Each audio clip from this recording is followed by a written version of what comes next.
తండ్రి వలే hair style పంచకట్టు నిలవబొట్టుతో Kerala Tamil Nadu రాష్ట్రాల డిప్యూటీ సీఎం పవన్ పర్యటనలో ప్రత్యేక ఆకర్షణగా కనిపిస్తున్నారు అతని కుమారుడు అఖిరానందన్. సంపన్న కుటుంబంలో జన్మించిన చెడు వ్యసనాలకు దూరం అన్న రామ్ చరణ్ తండ్రి పవన్ బాటలో ముందుకు సాగుతూ నేటి యువతకు ఆదర్శంగా నిలుస్తున్నారు అఖిరానందన్. అసలు అఖిరానందన్ ఆలోచన ఏంటి, అడుగులు ఎటువైపు అనేది అందరిలో తలెత్తుతున్న ప్రశ్నలు. మరోవైపు నేటి యువత వలె కాకుండా అఖిరా విభిన్నమైన అడుగులు వేస్తున్నారు. అఖిరా అరంగేట్రం కోసం మెగా ఫ్యాన్స్ ఎప్పుడెప్పుడా అని ఎదురు చూస్తున్నారు. సినీ రాజకీయ రంగాల్లో పవన్ ఎంత బిజీగా ఉన్నా తన పిల్లలకు మొదటి నుంచి భక్తిభావం, సనాతన ధర్మంపై అవగాహన కల్పిస్తూ పిల్లల పెంపకంపై ప్రత్యేక దృష్టి పెట్టారు. అఖిరా కమింగ్ సూన్ కోసం ప్రేక్షకులు ఎదురుచూపు ఫలించేదెప్పుడో చూడాలి.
తండ్రి వలే హెయిర్ స్టైల్ పంచకట్టు నిలవబొట్టుతో కేరళ తమిళనాడు రాష్ట్రాల్లో డిప్యూటీ సీఎం పర్యటనలో ప్రత్యేక ఆకర్షణగా కనిపిస్తున్నారు అఖిరానందన్.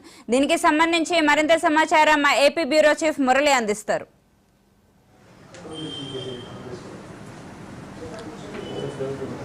ఢిల్లీ ప్రస్తుతం ఏదైతే తమిళనాడు కేరళ రాష్ట్రాల్లో ఆంధ్రప్రదేశ్ డిప్యూటీ సీఎం పవన్ కళ్యాణ్ పర్యటిస్తూ ఉన్నారు. ముఖ్యంగా కూడా సనాతన ధర్మం పరిరక్షణలో భాగంగా ఆయన ఆ రెండు రాష్ట్రాల్లో అనేక ప్రముఖ ఆలయాలకు వెళ్ళి సందర్శిస్తూ కూడా అక్కడ ఉన్నటువంటి ఆలయ విశిష్టతలు తెలుసుకుంటూ ఉన్నారు.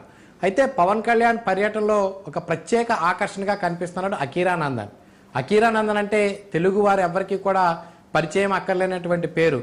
పవన్ కళ్యాణ్ తనయుడిగా, పవన్ కళ్యాణ్ కన్నా హైట్గా, పవన్ కళ్యాణ్ స్టైల్లో, పవన్ కళ్యాణ్ మేనరిజం తోటి కనిపించే అఖిరానందన్ ఈ యొక్క ట్రిప్లో మాత్రం పూర్తిగా కూడా ఒక ఆధ్యాత్మిక భావాలు కలిగినటువంటి వ్యక్తిగా, సనాతన ధర్మానికి విలువలిచ్చే మనిషిగా, ప్రతి ఒక్కరిని గౌరవించే యువకుడిగా కనిపిస్తున్నటువంటి దృశ్యాలు, వీడియోలు మనం చూస్తూనే ఉన్నాం. ఎందుకంటే తన తండ్రి తండ్రి వెనకాలే అడుగులు వేస్తూ కూడా పంచకట్టు కట్టుకుని, పైజామా వేసుకుని, తన తండ్రి వల్లే నిలువుగా బొట్టు పెట్టుకుని పూర్తి స్థాయిలో తండ్రి ఏ విధంగా అయితే పూజా కార్యక్రమాలు నిర్వహిస్తున్నారో, ఏ విధంగా అయితే సనాతన ధర్మానికి గౌరవిస్తున్నారో అదే తరహాలో అఖిరానంద్ కూడా గౌరవిస్తూ అనేది చూస్తుంటే కనుక చాలామంది, ముఖ్యంగా కూడా మెగా అభిమానులు అందరూ కూడా అఖిరానందన్ చూసి చాలా ఆనందపడుతున్నటువంటి పరిస్థితి కనిపిస్తుంది. ముఖ్యంగా కూడా నేటి యువతను మనం ఎవరిని చూసినా, ఎవరిని కదిపినా ఫ్యాషన్ టెక్నాలజీ వైపు పరుగులు పెడతాం, ఫ్యాషన్ డ్రెస్సుల వైపు పరుగులు పెడతాం, వారు పాశ్చాత్య పోకడగలు పరుగులు పెడుతున్నటువంటి ఈ రోజుల్లో అఖిరానందన్ అన్నీ ఉండి కూడా, అంటే ఒక మెగా కుటుంబంలో వారసుడిగా వస్తున్నటువంటి అఖిరానందన్ మాత్రం ఎక్కడా కూడా అటువంటి ఫ్యాషన్ వైపు చూడటం కానీ, లేకపోతే పాశ్చాత్య పోకడ వైపులు పరుగులు పెట్టడం కానీ లేకుండా చాలా సాంప్రదాయంగా సనాతన ధర్మం వైపు నడుస్తూ కూడా తన తండ్రి వల్లే ప్రతి ఒక్క అంశంలో కూడా అవగాహన పెంచుకోవడంతో పాటుగా సంస్కారవంతమైనటువంటి ఎవరైనా పెద్దలు కనిపిస్తే ముందుగా 2 చేతులు జోడించి నమస్కారం పెట్టే ఒక సంస్కారాన్ని తండ్రి నుంచి అలవరుచుకున్నటువంటి అకీరానందన్ ఈరోజు ఏదైతే దక్షిణాది రాష్ట్రాల్లో డిప్యూటీ సీఎం పవన్ కళ్యాణ్ చేస్తున్నటువంటి ఆలయాల సందర్శన యాత్ర అంటే సనాతన ధర్మ పరిరక్షణ కోసం చేస్తున్నటువంటి యాత్రలో ఒక ప్రత్యేక ఆకర్షణగా నిలిచాడు. ముఖ్యంగా కూడా అకీరానందన్ పట్ల మెగాభిమానులందరూ కూడా ఆనందం వ్యక్తం చేస్తున్నారు. Dilleswari. Right, thank you Murali.